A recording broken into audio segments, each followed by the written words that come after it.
Hello my fellowship friends. In this video of the construction of my Santa Maria Diorama, I show you how I create the coastal rocks using XPS insulation foam, using carving techniques, paint techniques, washing techniques and dry brushing to transform the rocks from XPS into natural looking coastal rock formation.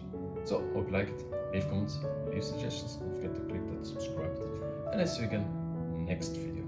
See you then. Bye-bye. Well, alright. We're going to turn this block of XPS foam into realistic rock formation.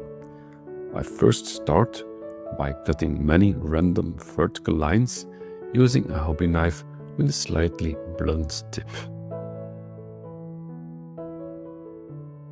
Next, I remove small sections to further shape the overall structure of the rock.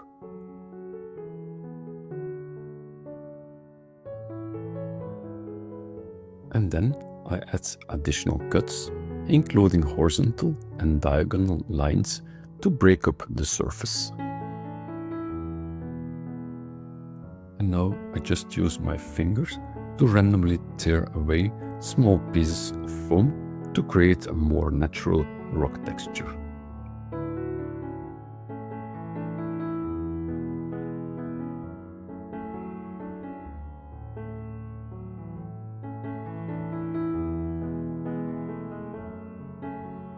And after that, I just roll a ball of aluminium foil over the surface to add extra fine texture.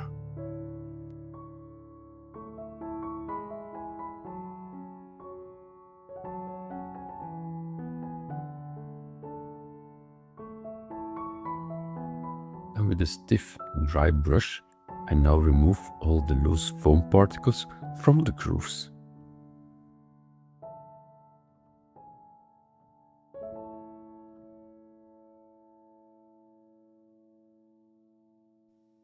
And now I attach the two separate rock sections together using silicone.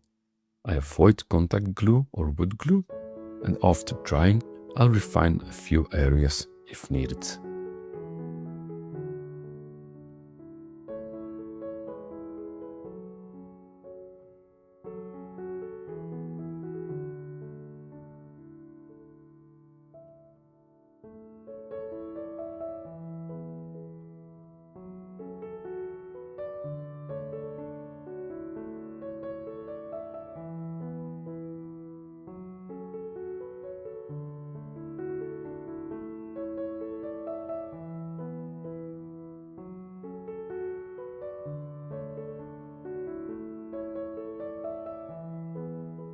The coastal rocks in Haiti are not dark, but rather a light, sun-bleached limestone. I start by applying a primer, followed by layered colors to recreate this limestone effect.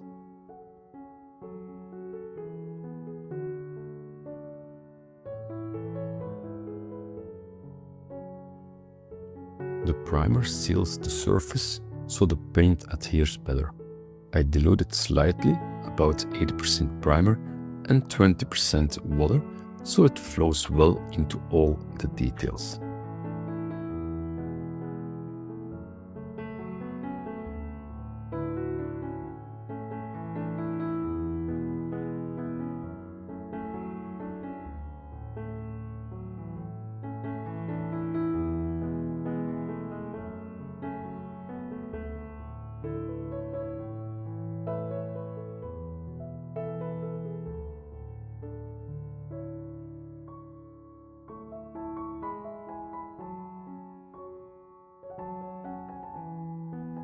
Next, I will apply the base coat.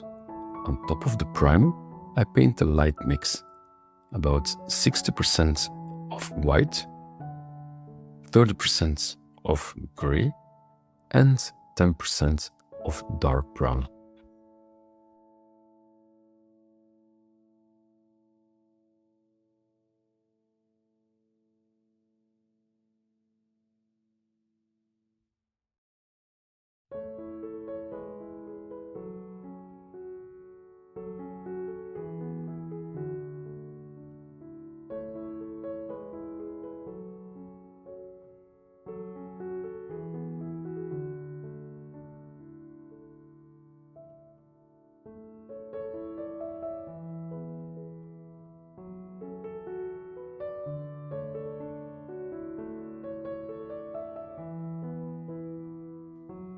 This should create a warm, light gray tone, and I apply it using a dabbing motion.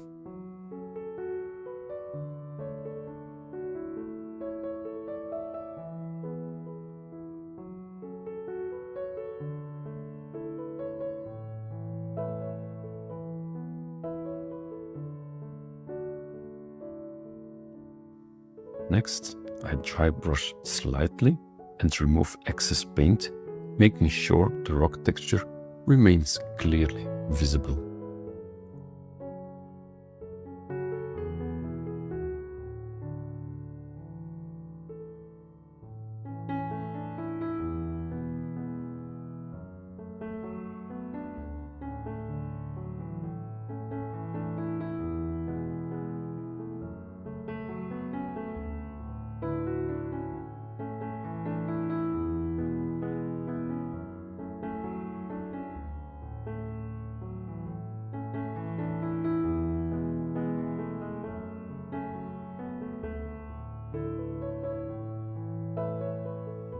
Well, this is the base color, a warm beige limestone tone. Now I add a second layer, slightly darker, with a small hint of red.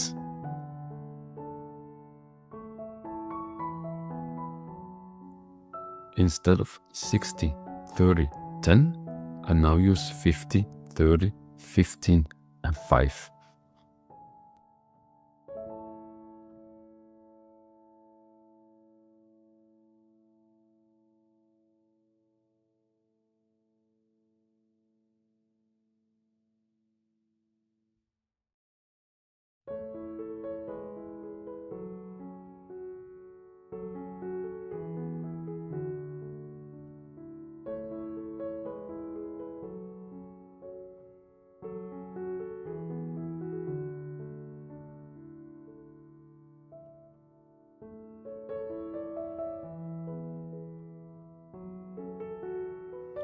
Well, this looks a little bit too pink, so I will add around 5% of extra gray on the mixture.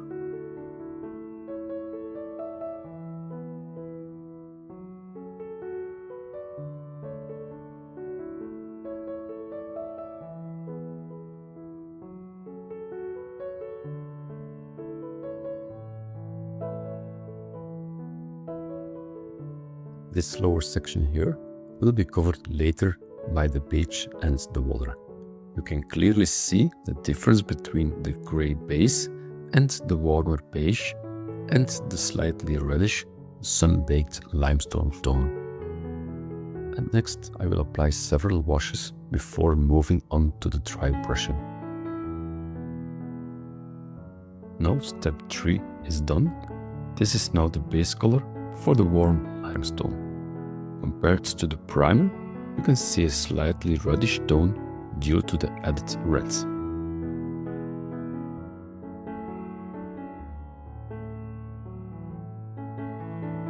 This reddish tone will be toned down with the washes I'm about to apply.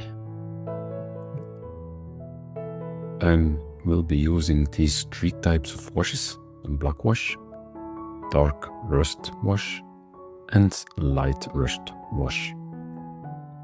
These washes break the pink tones and bring out the rock structure through shadow and contrast.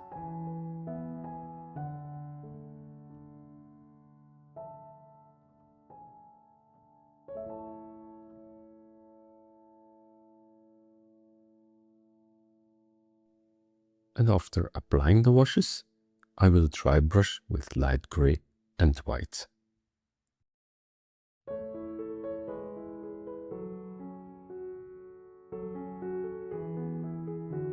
The black wash is cool and strong, but should not dominate.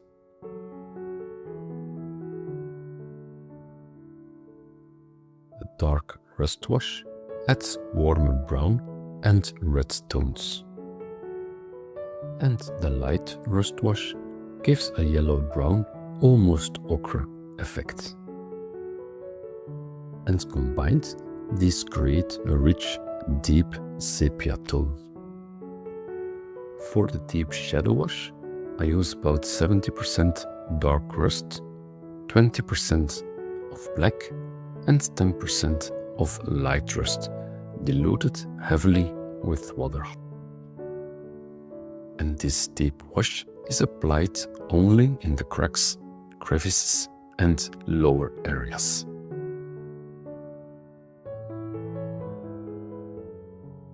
And then I apply a warmer surface wash, about 60% of light rust, 40% of dark rust, but without the black. And to apply the wash, I use a round synthetic brush. It should be wet so the wash flows naturally, and it should not be painted on the rocks.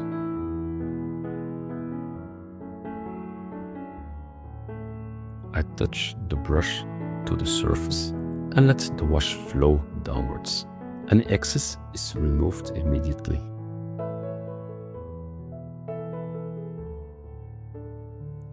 So just touch and let it flow. I start at the top of the cliff and let gravity guide the wash along the natural lines of the rock.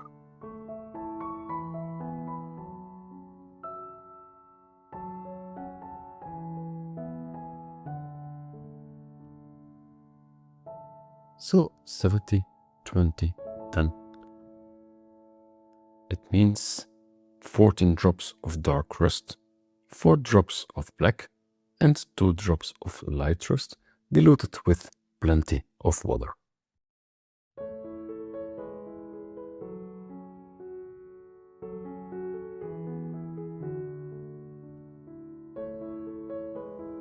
Using an old round synthetic brush, I let the wash flow from the top to the bottom.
So the deep wash is now complete, and now I will apply a warmer surface wash, about 40% of dark rust and 60% of light rust. The washes have removed most of the pink tone. You can now see darker tones in the grooves and warmer tones on the surface.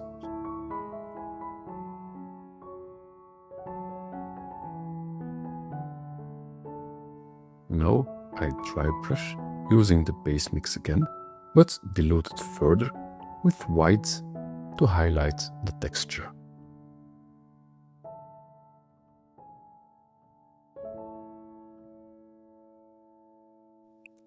The washes remain in the recesses, while the lighter tones come forward, bringing the rock really to life.